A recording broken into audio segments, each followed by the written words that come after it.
మరియు పరిసర ప్రాంత ప్రజలకు గొప్ప శుభవార్త.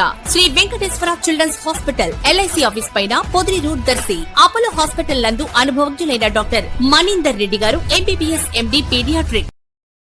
దర్శి నియోజకవర్గ TDP incharge doctor Gottipati Lakshmi, doctor Kadiyala Lalitha Sagar వీరు ఈ రోజు శుక్రవారం ఒంగోలులో జిల్లా కలెక్టర్ రాజాబాబును మర్యాదపూర్వకంగా కలిశారు. ఈ సందర్భంగా దర్శి నియోజకవర్గంలోని పలు అభివృద్ధి పనులకు సంబంధించిన విషయాలపై మాట్లాడటం జరిగింది.